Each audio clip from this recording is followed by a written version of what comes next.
There's no feeling more intense than starting over.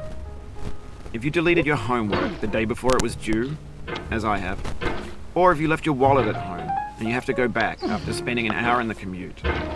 If you won some money at the casino and then put all your winnings on red but it came up black.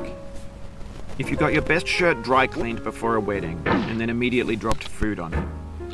If you won an argument with a friend and then later discovered that they just returned to their original view. Starting over is harder than starting up.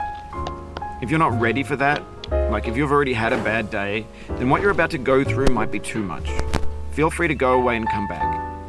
I'll be here. Alright, thanks for coming with me on this trip. I'll understand if you have to take a break at any point. Just find a safe place to stop and quit the game.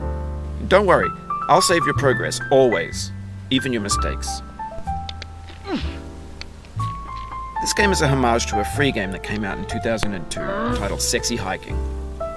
The author of that game was Jazuo, a mysterious Czech designer who was known at the time as the father of B games.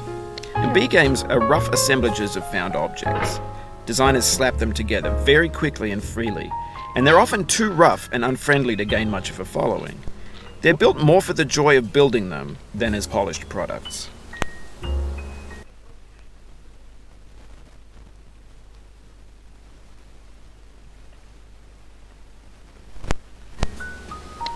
In a certain way, Sexy Hiking is the perfect embodiment of a B game. It's built almost entirely out of found and recycled parts, and it's one of the most unusual and unfriendly games of its time. In it, your task is simply to drag yourself up a mountain with a hammer. And that act of climbing, in the digital world or in real life, has certain essential properties that give the game its flavor. No amount of forward progress is guaranteed. Some cliffs are too sheer or too slippery. And the player is constantly, unremittingly in danger of falling and losing everything. Anyway, when you start Sexy Hiking, you're standing next to this dead tree that blocks the way to the entire rest of the game. It might take you an hour to get over that tree, and a lot of people never got past it. You prod and you poke at it, exploring the limits of your reach and your strength, trying to find a way up and over. And there's a sense of truth in that lack of compromise. Most obstacles in video game worlds are fake. You can be completely confident in your ability to get through them once you have the correct method or the correct equipment or just by spending enough time. In that sense, every pixelated obstacle in Sexy Hiking is real. The obstacles in Sexy Hiking are unyielding, and that makes the game uniquely frustrating. But I'm not sure Jazuo intended to make a frustrating game. The frustration is just essential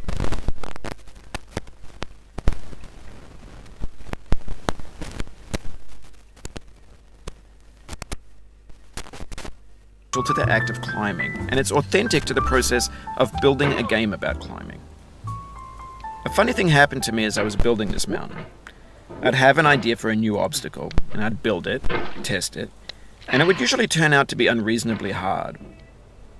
But I couldn't bring myself to make it easier. It already felt like my inability to get past the new obstacle was my fault, as a player rather than as a builder. Imaginary mountains build themselves from our efforts to climb them. And it's our repeated attempts to reach the summit that turns those mountains into something real. When you're building a video game world, you're building with ideas. And that can be like working with quickset cement. You mold your ideas into a certain shape that can be played with, and in the process of playing with them, they begin to harden and set until they're immutable, like rock.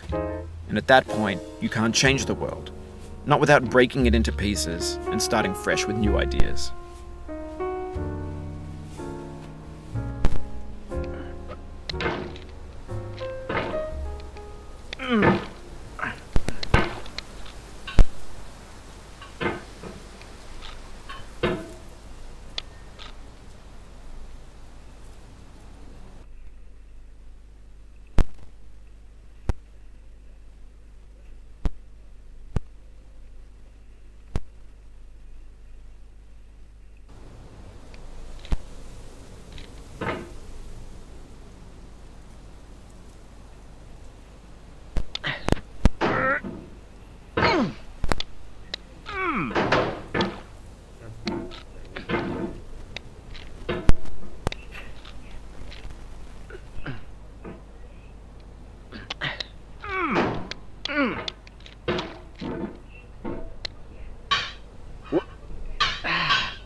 You've done this part before. You know it's possible. Just do what you did the first time.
For years now, people have been predicting that games would soon be made out of prefabricated objects, bought in a store and assembled into a world.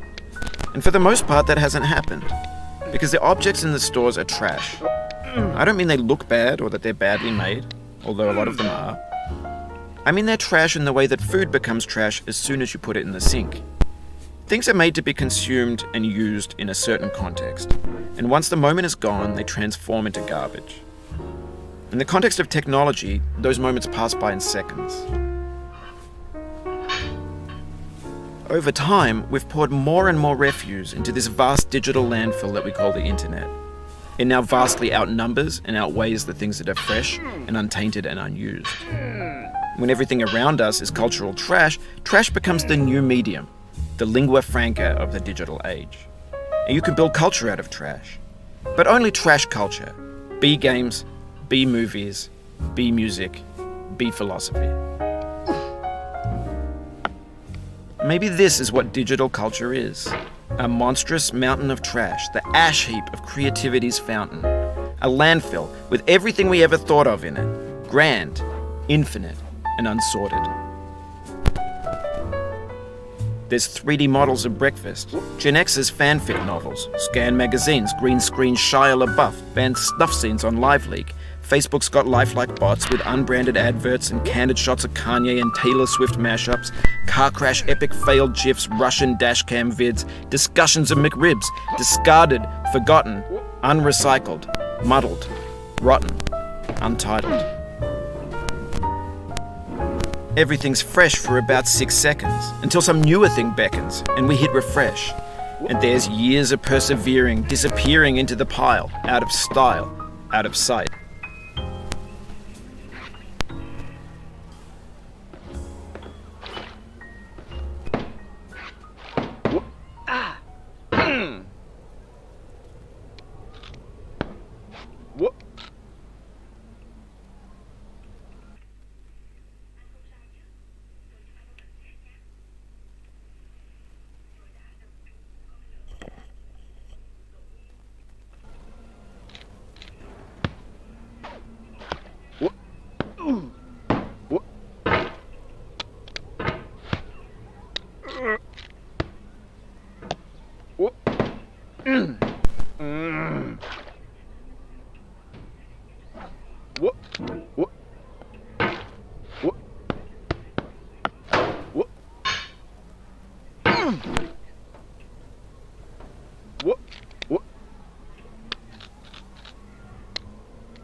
Oh, you just lost a lot of progress.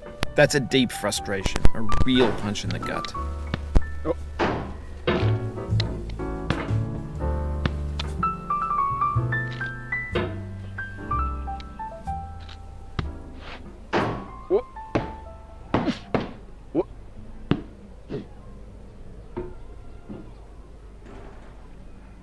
In this context, it's tempting to make friendly content that's gentle, that lets you churn through it but not earn it. Why make something demanding if it just gets piled up in the landfill, filed in with the bland things?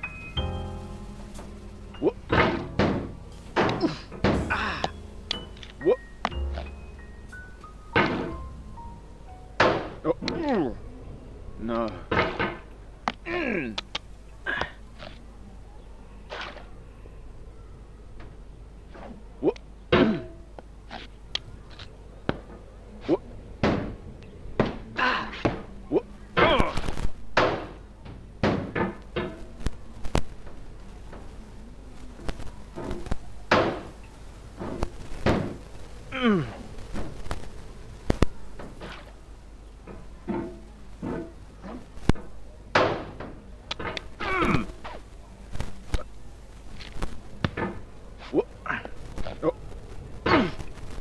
Oof, sorry about that.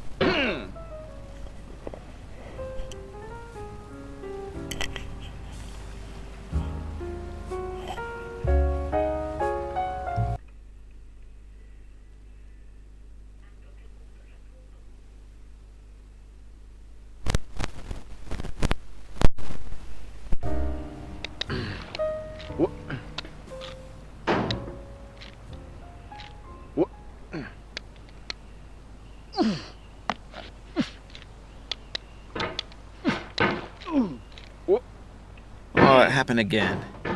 Keep on trying, don't let it get to you.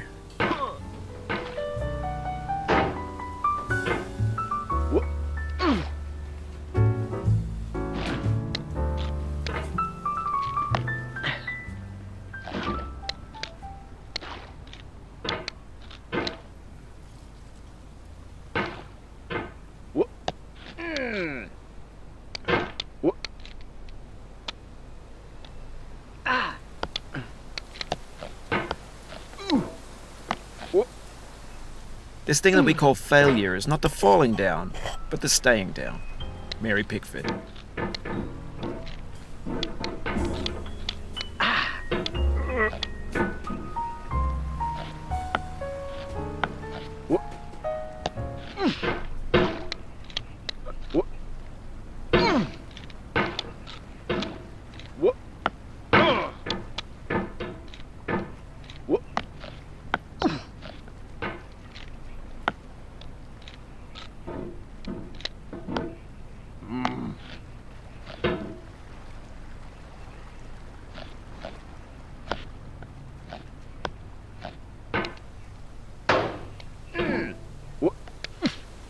Oh.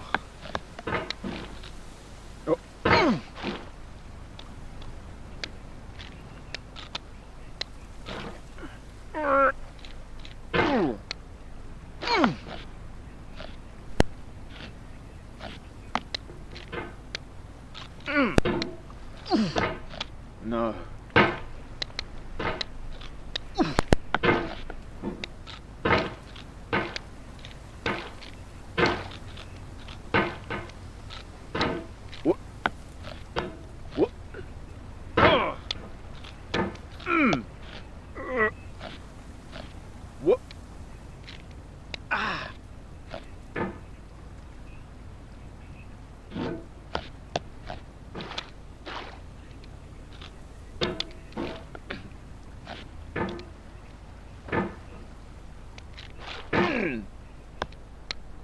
Oh.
Get nasty over, boy.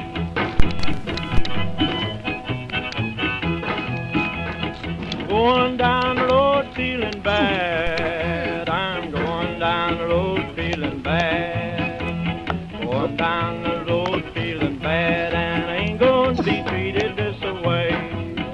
Oh,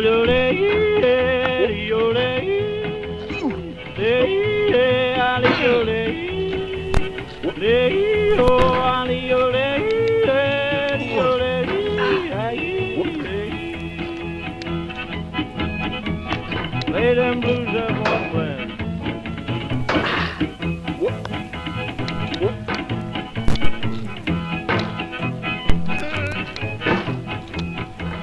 Down in the jail on my knees. I'm down in jail on my knees.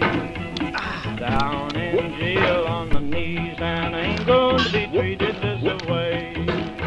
They feed me on cornbread and cheese. They feed me on cornbread and cheese. They feed me on cornbread and cheese, and I ain't going to be treated this way.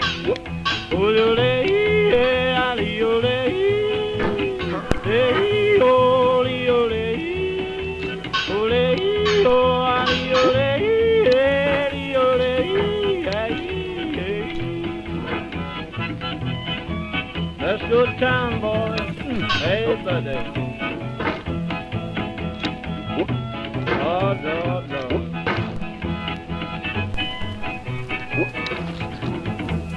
$10 shoe fits my feet. A $10 shoe fits my feet.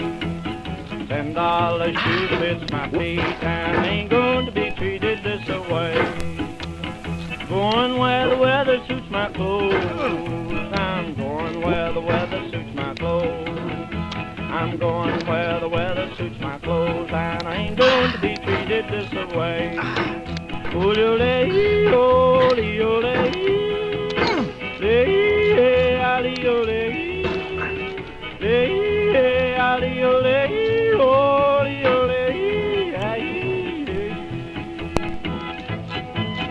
Turn down, boy, turn down. Hey, hey, hey.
The soul would have no rainbow had the eyes no tears. John Vance Cheney.